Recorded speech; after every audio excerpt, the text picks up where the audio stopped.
আসসালামু আলাইকুম, welcome back to my channel. আপনারা সবাই কেমন আছেন? আমরা তো আলহামদুলিল্লাহ আপনাদের দোয়ায় আল্লাহর অশেষ মেহেরবানিতে সবাইকে নিয়ে ভালো আছি। তো প্রতিদিনের মতো আজ নতুন আরেকটা ভিডিও নিয়ে আপনাদের মাঝে চলে আসলাম। আজকে প্রায় এক সপ্তাহ পর একটা ভিডিও করতেছি এখন। তো ভিডিওটা সকাল 10টা থেকে আরম্ভ করলাম। সকালে নাস্তা খেয়ে সব কাজকর্ম সেরে এখন চলে আসলাম। আজকে কিচেন রুমটা পরিষ্কার করব, তাই আমি আর আফিফের বাবা দুজন মিলে কিচেন রুমটা পরিষ্কার করে নিব। তাই এখন তো প্রথমে কিছু গরম পানি করে নিলাম, তারপর এখানে হুইল পাউডারগুলো দিয়ে মিশিয়ে নিলাম। এরপর পানি দিয়ে সব জায়গাগুলো দিয়ে দিলাম, প্রত্যেকটা দেওয়ালে দেওয়ালে। প্রথমে তাক আর দেওয়ালগুলো পরিষ্কার করে নিলাম। দেওয়াল পরিষ্কার করে নেওয়ার পর জানালাও পরিষ্কার করে নিলাম। এখন নিচে আমি ফ্লোরগুলো এখন পরিষ্কার করে নিতেছি। ফ্লোরটা প্রায় শেষ পর্যায়ে এখন পরিষ্কার করার। তো এই পাকের রুমটা পরিষ্কার করতে প্রায় আমাদের 1.5 ঘন্টা সময় লেগে গেল। অনেক ভালো করে পরিষ্কার করে নিলাম দুজন মিলে। তো কিচেন রুমটা কিছুদিন আগেও পরিষ্কার করে নিলাম, তাই এখন ঈদ আসছে বলে আজকে আবারও পরিষ্কার করে নিলাম। এই কিচেন রুমের মধ্যে অনেক তেল কাজটা পড়ে, রান্না বান্না করলে তেলের চিটচিটিটা পড়ে, তাই কিচেন রুমটা পরিষ্কার করে রাখতে হয়, সবসময় চেষ্টা করি রাখা। তো কিচেন রুমের সাথে বারান্দাটা ছিল, সেটাও পরিষ্কার করে নিলাম, আর সাথে অন্যান্য কিছু কাজ করে নিলাম। তো রান্নাঘরটা পুরো মোছা শেষ। এখন আমি নিচে একটু ফ্লোরটা ভালো করে মুছে নিতেছি, কারণ এখানে এখন দুপুরের জন্য রান্না বান্না করতে হবে। তাই আগে প্রথমে আমি চাউলগুলো ভালো করে ধুয়ে পরিষ্কার করে তারপরে ভাত রান্নাটা বসিয়ে দিব। ভাত রান্না বসিয়ে তারপর আমি আরও কিছু কাজ করব।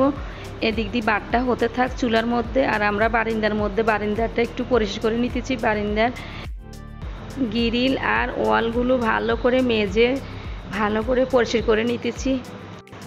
প্রথমে ওয়ালের মধ্যে গরম পানি আর হুইল পাউডারগুলো দিয়ে দিলাম, তারপর এগুলো নরম হয়ে গেলে মেজে নিতে ভালো করে সুন্দর করে পরিষ্কার হয়ে যাবে।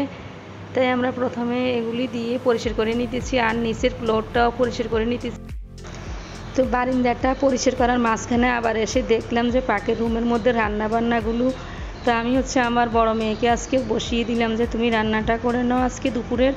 তো সব কিছুই করবে, তা আমি সব কিছুই রান্নার জন্য গুছিয়ে দিলাম। তো ও রান্নাগুলো করতেছে, এক চুলা দিয়ে ভাতটা বসিয়ে দিলে আর অন্য চুলায় দিয়ে মাছটা ভাজি করে নিতেছে। আজকে রান্না করব পটল, আলু, টমেটো দিয়ে রুই মাছ রান্না করব, আর সাথে মাছ ভাজি আর পাটের শাক ভাজি করব। তো আমার এখানে নানা ভাইটা বসে আছে, আমাদেরকে দেখতেছে আমরা কী কাজ করতেছি। তো আমি এখানে পাটের শাকগুলো আবার কেটে দিতেছি বেছে। তো ধুয়ে পরিষ্কার করে দিলে ও রান্নাটা করে নিবে, তাই আমি এখন এখানে আবার পাটের শাকগুলো ওরে বেছে দিতেছি। তো রান্না বান্না শেষ করে সবগুলো জিনিস আবার পাকের ঘরে নিয়ে আসব, কারণ সব কিছু নিয়ে অন্য আরেকটা রুমে রেখে দিলাম। তো সেগুলো এনে আবার গুছিয়ে রাখতে হবে সবগুলো। তো এখন রান্নাটা শেষ করে নিয়ে আগে তারপর সে কাজগুলো করে নিব। তো আজকে রান্নাটা কিন্তু দেরি করে রান্না করলাম, কারণ এগুলো করাতে আমাদের অনেক দেরি হয়ে গেল। তো এখানে রান্নাটা শেষ। এখন আমি সব তাকগুলো বসিয়ে সবগুলো যে যে জায়গায় ছিল সে জায়গায় বসিয়ে দিব। তাকটা বসিয়ে দিলাম। তো এখানে ছিল পেঁয়াজ, আলু, রসুন, আর উপরে ছিল গুঁড়ো মশলার কোটাগুলো। তো এখন সবগুলো রেখে দিতেছি। রান্না করে শেষ করার পর আমার এই কাজগুলো করতে অনেক দেরি হয়ে যাবে, একটা একটা করে করতে হবে আমাকে।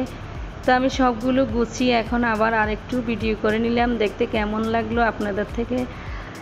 যখন কোনো কিছু পরিষ্কার করে রেখে দিই তখন সেই জিনিসটা অনেক চকচকে দেখা যায়। তা আমার পাকের রুমটা আজকে কিন্তু অনেক চকচক লাগতেছে, অনেক সুন্দর লাগতেছে পরিষ্কার করাতে কিন্তু। তো সবাই ভালো থাকেন, সুস্থ থাকেন। আজকের মতো এখানে বিদায় নিলাম। আল্লাহ হাফেজ।